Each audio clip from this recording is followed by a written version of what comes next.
country. There's never been anything like what's happening to our country. Today it was announced that 325,000 people were flown in from parts unknown. Migrants were flown in airplane, not going through borders, not going through that great Texas barrier that I was with the governor of Texas, Greg Abbott, the other day, and we were looking at the job they're doing. But in the meantime, they're pouring into California and they're pouring into Arizona because those governors aren't doing anything. They're doing nothing. But today it was just announced before I came out. It was unbelievable. I said, that must be a mistake. They flew 325,000 migrants, flew them in over the borders into our country. So that really tells you where they're coming from. They want open borders, and open borders are going to destroy our country. We need borders and we need free and fair elections, or we don't have a country. This is an incredible group of people. So many celebrities that I'm not going to introduce any because I'm just going to get myself in trouble if I do that, because I'll leave out most of you. But this is a room chock full of incredible, talented people, like some of the guys standing right in front of me, right? Big futures, big, fat, beautiful futures. Oh, I'd love to be your age. I'd pay you a lot of money to be your age. But we have some tremendously talented people in this room, including tremendously talented political people that have helped me right from the beginning. We had the safest border in the history of our country. We built 571 miles of wall. We had Mexico supply us with 28,000 soldiers because we wanted them, that's why. And they said, we won't do that. I said, yes, you will, you will. And in the end, they did. It was an easy negotiation, but we had the safest border, the best numbers we've ever had, and now we have the worst numbers probably in the history of the world. It's sad to see what's happening to our cities. Our cities are being overrun with migrant crime, and that's Biden migrant crime. But it's a new category of crime, and it's violent, where they'll stand in the middle of the street and have fistfights with police officers. And if they did that in their countries from where they came, they'd be killed instantly. They wouldn't do that. So the world is laughing at us. The world is taking advantage of us. 3 years ago, we were at a level, we were energy independent. We were going to be very shortly energy dominant. And today we're getting oil from Venezuela. Can you believe it? And we're doing numbers on that oil. You know what we're doing? We're refining the oil. We have our refinery for that oil. It's really, I call it tar. It's not oil, it's terrible. We have real stuff, but we're refining it in Houston. So for all of the environmentalists, you ought to look at that, because all of that tar is going right up into the atmosphere. You just ought to take a look. It's the only plant that can do it. We have the only plants that can take tar and make it into oil, and that's what it is. It's a shame. But we were energy independent.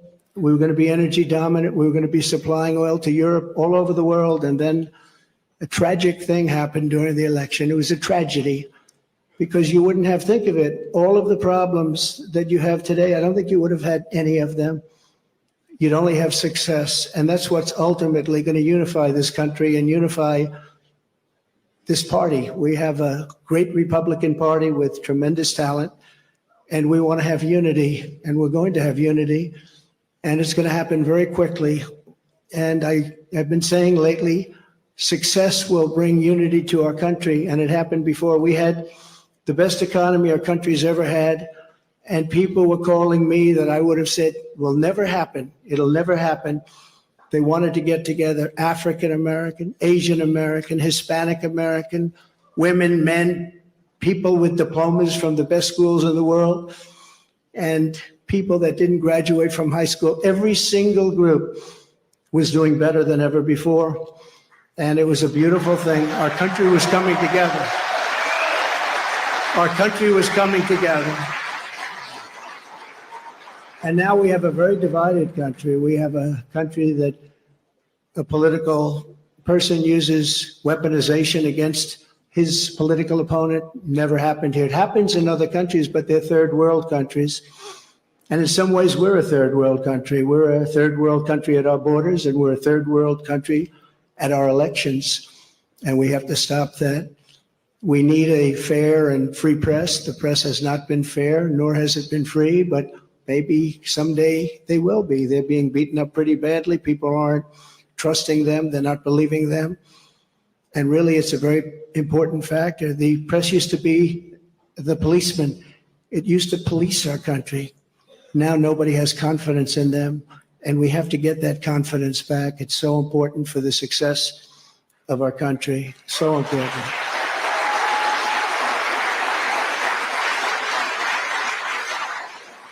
So this has been a day that we've been waiting for. I want to thank my family for being here. It's a great family. I have a great family.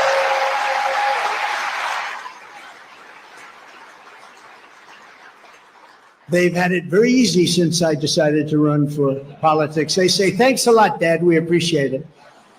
But they're strong and they're very capable people, and they love the country. They really do love the country, and we appreciate it. And I want to thank everybody at my staff.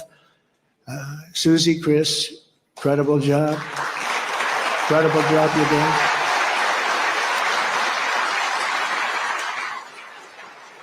I read an article yesterday where it said this is one of the finest run campaigns that anybody has ever seen. That's pretty good, right? That's pretty good. It's really a statement. And we have no choice, because November 5th, it's right around the corner.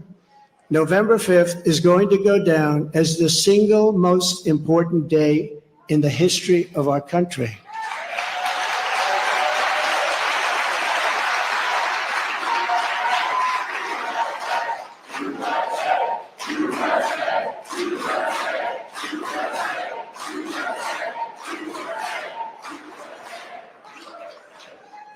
We're going to take it and we're going to make it like it should be, respected. Right now, we're not respected. Right now, our country is known as a joke. It's a joke. Other leaders who I speak to, other leaders can't believe what happened to us. Because 3 years ago, we were the most respected country anywhere in the world by far. We were doing things that nobody could believe. China was paying us billions and billions of dollars. In 25 years, they paid us nothing, zero, not 10 cents. I was getting billions of dollars, and they were happy about it, as happy as you can be. Of course, maybe there's reasons for things having happened, but they were not so happy with certain things, I guess, based on things that took place. But we were getting along with everybody. We were getting along, and we were respected by everybody. We had no wars. Remember when I had the debate with Hillary Clinton? She said, look at him, look at that personality. He's going to cause wars. I said, no, my personality is going to keep us out of wars. And that's what happened.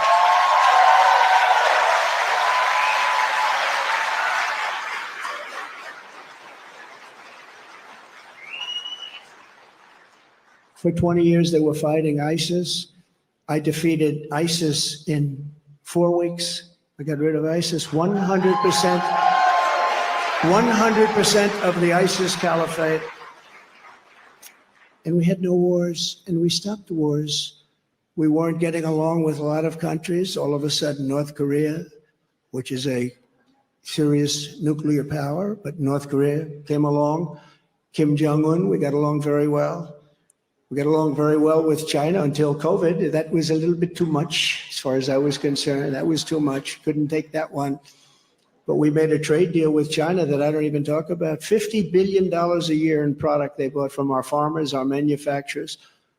They used to buy 10. I got 50, and it was great. But COVID, I don't even talk about that, because COVID was such a horrible thing. It started in the Wuhan Labs, just as I said, the Wuhan Labs. And it came out, I believe, through incompetence. I believe it was incompetence. Some people think it wasn't, but I believe it was. But regardless, it caused $60 trillion worth of damage and death all over the world, all over the world. And we did a fantastic job on that. We never got credit for that. Unbelievable job on that. We came up with things that nobody thought was possible. Don't forget, when it came in, nobody had an idea what it was. They didn't even use the word pandemic. Nobody had an idea. But we did a fantastic job. And we got a lot of credit for the economy, a lot of credit for our foreign policy. I think credit like nobody, very few people have gotten. And the press was very honest about it. They give us very high marks on foreign policy, the Abraham Accords, so many different things we did. But we never got the kind of due that we should have for the COVID, or as I call it affectionately, the Chinese virus, the China virus, which is a much more accurate term. And despite that, the stock market, when we turned it over, the stock market was higher than it was prior to COVID coming in. It was an amazing thing. We did an amazing job, and we have so many people that worked on that, so many of the doctors, so many of the scientists that worked with us on that. It was really, really something. But there's never been an administration that had more success in so many different elements. We got the largest tax cuts in history. We have the largest regulation cuts in history. We rebuilt our military. And what happened, we rebuilt our entire military, and beautiful. We had jet fighters that were 53 years old, and we had all brand new jet fighters. And then after this other group of people that didn't know what they were doing, they took over, and we had that horrible surrender in Afghanistan. I call it a surrender. We took the soldiers out first.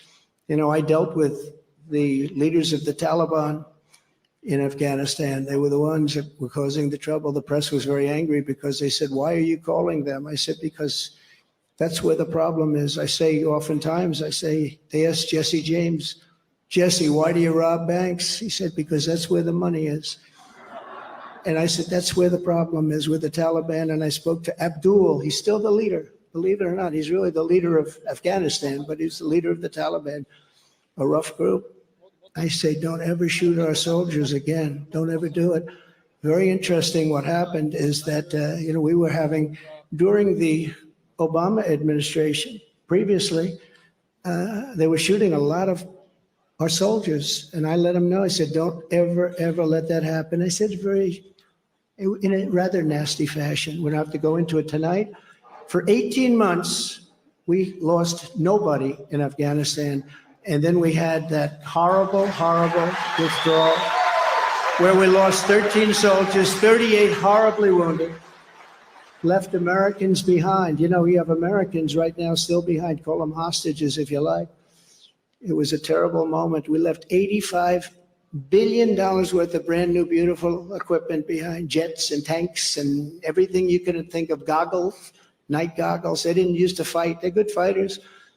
They didn't used to fight at night, but now they do because they have goggles. They have better goggles than we have. So I just want to tell you that led to a lot of bad things. And now the worst things are happening. The things that are happening now are unthinkable, and they're unthinkable at the border. We have millions of people invading our country. This is an invasion. This is the worst invasion probably. We've never had anything like it. No country has ever had anything like it. The number today could be 15 million people. And they're coming from rough places and dangerous places. And we had that shut down. We had everything going so beautifully. When Joe Biden goes to the beach, because somebody on his staff thinks he looks very good in a bathing suit, until he can't get his feet out of the sand or lift the chair, which weighs about 9 ounces. Joe Biden, if he would have just left everything alone, he could have gone to the beach. He would have had a tremendous success at the border and elsewhere. So we're going to take back our country. We're going to make sure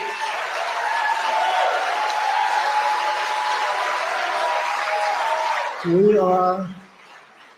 are going to do it right. We're going to have the greatest economy ever in the history of our country. We're going to top what we did.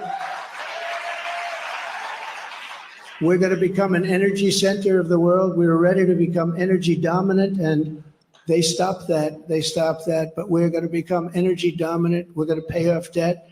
We're going to do things that nobody thought was possible. You know, we hadn't done our second phase of the tax cuts. When we did the tax cuts, the Democrats fought us very hard. And now they say, well, I guess that was pretty good because we took in much more revenues after we cut taxes. And then we did all of those regulation cuts and people were working and everybody was happy and we were all proud of our country. But we're going to win this election because we have no choice. If we lose the election, we're not going to have a country left.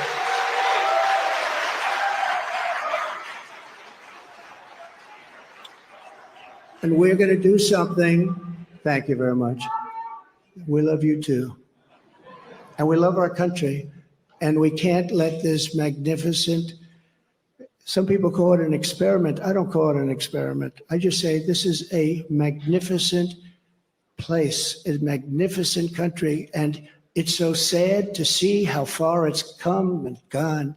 When you look at the depths of where it's gone, we can't let that happen. We're going to straighten it out. We're going to close our borders. We're going to drill, baby, drill. We're going to get the inflation down. And we are going to make our country greater than ever before. And we're going to do it quickly. We're going to do it quickly. It's going to go fast. We have to get the criminals out. We have many, many criminals that have entered our country. We have people coming in from such bad places, and we're going to have to get them out. We have murderers that are being deposited into our country. We have drug dealers at the biggest, highest levels. They're coming into our country. We have people coming into our country that just shouldn't be here. But many, and I say many, large percentages, they come in through the caravans. They come in many different ways. Now we find out again, they come in through airplanes. We send them in. This is crazy. But they come into our country. We're going to stop them. We're going to close our borders. We're going to have to deport a lot of people, a lot of bad people, because our countries can't live like this. Our cities are choking to death. Our states are dying. And frankly, our country is dying. And we're going to make America great again, greater than ever before. Thank you very much. It's been a big night. Thank you very much. Thank you.